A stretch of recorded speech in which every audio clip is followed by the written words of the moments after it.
regresamos con la información y ya se encuentra con nosotros como todos los viernes Carlos Grado, editorialista para Antena TV, que siempre nos tiene temas muy interesantes de economía y finanzas, y continuaremos con el tema con los que nos quedamos la semana pasada. Don Carlos, muy buenos días. Buenos días.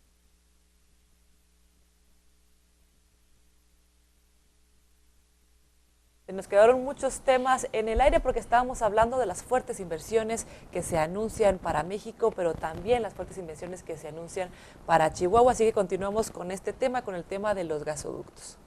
Sí, efectivamente, queridos amigos, buenos días. Buenos días. Sin duda es uno de los temas que decíamos la semana pasada, que todavía lo que el año pasado se invirtió en gasoductos, en los ductos para transportar el gas de México a Estados Unidos y Estados Unidos México, en el caso de nuestra entidad de Chihuahua, efectivamente hay una conexión que ya se inició, inclusive la audiencia debe saber que se presentaron huelgas hace un par de meses en las instalaciones de estos ductos, pero una nueva inversión para mayo, a más tardar hasta julio, de 1,050 millones de dólares, de lo que viene de Texas, pasando por Samalayuca, Ojinaga y del Encino, Chihuahua, hasta la laguna en Durango. Son arriba de 500 kilómetros de ductos para transportar el gas del que se va a importar de Estados Unidos. Y estamos hablando entonces que esto genera sin duda lo que habíamos comentado, la economía regional, el desarrollo regional, porque se están generando empleos, se están generando ingresos, se genera consumo, el gasto de las familias, y las empresas pues venden más, ¿no? Es parte de lo que se viene ahora, esta importante inversión. Y hablando un poco, don Carlos, del tema ya a nivel nacional, también se anuncia por parte del presidente del Banco de México, Agustín Carstens, que pues está blindada la economía mexicana, como para dar un poco de tranquilidad a la gente que pues está especulando un poco sobre este tema. Sí, efectivamente es un tema muy interesante que Agustín Carstens, gobernador del Banco de México en nuestro país, anunció que tenemos un arsenal, así lo dijo, para combatir la posible volatilidad del tipo de cambio en nuestro país, que ya lo habíamos comentado anteriormente, por la volatilidad que se va a generar una vez que Estados Unidos aumente las tasas de interés. Recuerden, amigos, que habíamos comentado que al aumentar las tasas de interés de Estados Unidos, obviamente los inversores en México se van a ir a Estados Unidos, y eso genera entonces una situación para México en el tipo de cambio. Sí. Y este arsenal al que se refiere Agustín Carstens son 265 mil millones de dólares, 95 mil que son justamente de las reservas internacionales y 70 mil de la línea de crédito que tiene autorizado México del Fondo Monetario Internacional. México no como país, sino el Banco de México es el que tiene esta línea, y el recurso se utiliza únicamente para atender la posible volatilidad que se viene en nuestro país. Seguramente hemos comentado, queridos amigos, que las tasas de interés de Estados Unidos las va a subir aproximadamente en junio, si no es que hasta septiembre, y es cuando más o menos se prevé que exista esta volatilidad en el tipo de cambio. Entonces lo que se pretende con estos anuncios es que la gente en México se tranquilice, que no vaya corriendo a comprar dólares para que no desestabilice al país. Lo que está comentando él es que todo está bajo control para que esto no se haga y no siga aumentando más el precio del dólar ante pues el peso. Sí, efectivamente, el precio del dólar ante la moneda mexicana. Otro factor importante es el nerviosismo que se genera en los mercados a través de su pregunta, y ese es el objetivo de Banco de México, tanto para los inversionistas, personas físicas como personas morales, que no incrementen este factor del nerviosismo y demanden anticipadamente la compra de dólares indebidamente. No es necesario. Hasta ahorita, si los factores se mantienen ceteris paribus, como decimos en economía, todos los factores se mantienen estables, como es el problema de Irán con Estados Unidos, los precios del petróleo, la cuestión del Estado Islámico y toda la cuestión de la situación de la milicia, de la guerra. Entonces no hay por qué tengamos nerviosismo, de que se presente un incremento exactamente, como bien lo dice, en el precio del dólar frente al peso mexicano. Es increíble que cualquier conflicto en cualquier parte del mundo puede afectar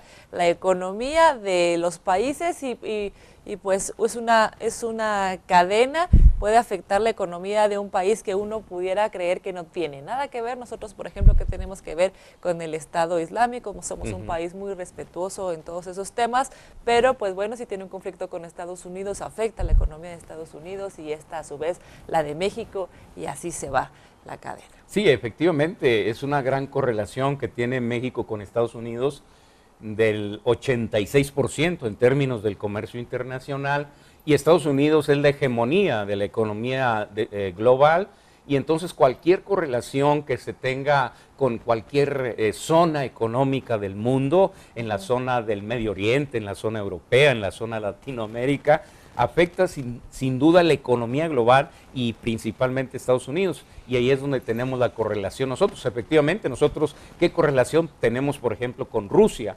¿Qué correlación tenemos con Noruega?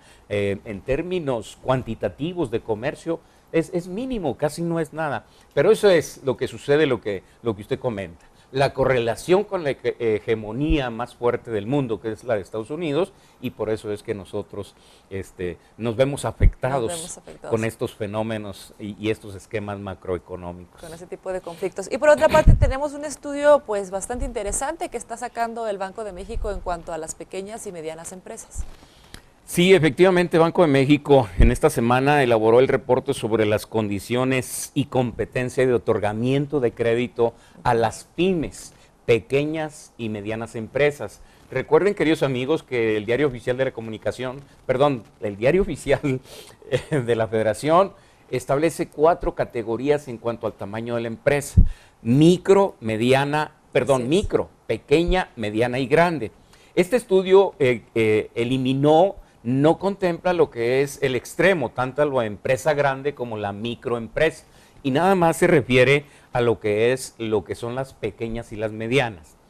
Esto es muy importante porque se trata de corroborar y aclarar y asegurarse de que efectivamente más del 99%, el 99.8% lo conforman estas 2 empresas en cuanto a tamaño, las pequeñas y las medianas, y generan el 74% de lo que es el empleo, son las que más generan en nuestro país, y el 54% de la producción nacional.